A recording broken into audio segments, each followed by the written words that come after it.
Kerala F എമ്മിൻ്റെ എല്ലാ ശ്രോതാക്കൾക്കും സ്വാഗതം. ഇന്നേ ദിനത്തെ ശുഭദിനം പ്രോഗ്രാമിലേക്ക്. ഇന്ന് 20 ഡിസംബർ 2020 ഞായറാഴ്ച. ഈ ശുഭദിനത്തിൽ ശുഭചിന്ത നിങ്ങളോട് പങ്കിടുവാൻ നിങ്ങളോടൊപ്പം RJ ജെയിംസ്. പതിവ് പോലെ തന്നെ ഒരു കഥയിലൂടെ ചിന്തയിലേക്ക് കടക്കാം. ഒട്ടും പരിചിതമല്ലാത്ത ഗ്രാമവഴിയിലൂടെ ഒരു യാത്രികൻ നടക്കുകയാണ്.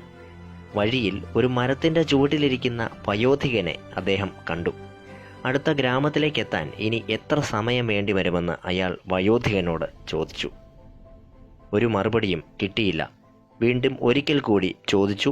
മറുപടി ലഭിച്ചില്ല. യാത്രക്കാരൻ വീണ്ടും നടക്കുവാൻ തുടങ്ങി.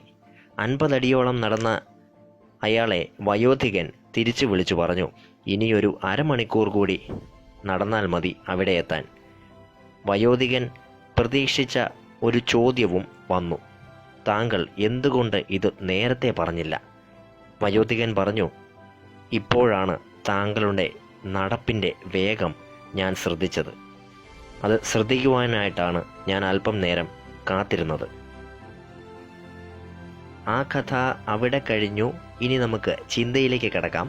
ഒരു കാര്യം ഒരാളെ പഠിപ്പിക്കാൻ ആദ്യം അയാളെ കൂടി പഠിക്കുന്നതിൽ തെറ്റില്ല.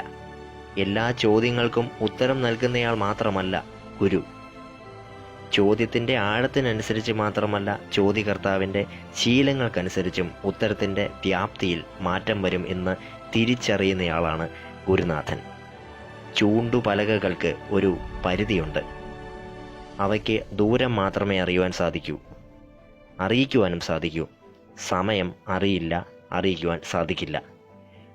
വഴി പറഞ്ഞു കൊടുക്കുന്നവർ ദൂരം മാത്രം അറിഞ്ഞാൽ പോരാ, വഴിയുടെ സ്വഭാവവും യാത്രക്കാരൻ്റെ പ്രകൃതവും അറിയുന്നത് നന്ന്. ഒരു ചോദ്യവും നിസ്സാരമല്ല. ചോദ്യങ്ങളുടെ ഗൗരവം ഉത്തരങ്ങൾക്കും ഉണ്ടാകണം. ഓരോ ചോദ്യത്തിനും പല ഉത്തരങ്ങളുണ്ടാകാം. ഒരേ ഉത്തരത്തിന് പല അവതരണ ശൈലികളുണ്ടാകാം. ആളറിഞ്ഞ് അറിവ് വിളമ്പണം. ചോദിച്ചത് കൊടുക്കുന്നതിനേക്കാൾ വേണ്ടത് കൊടുക്കുമ്പോൾ ഉത്തരം കൂടുതൽ അർത്ഥസമ്പുഷ്ടമാകുന്നു. കേരള എഫ് എമ്മിൽ ശുഭദിനം പ്രോഗ്രാമിൽ നിങ്ങളോട് ശുഭചിന്ത പങ്കിട്ടത് RJ ജെയിംസ്. Thank you.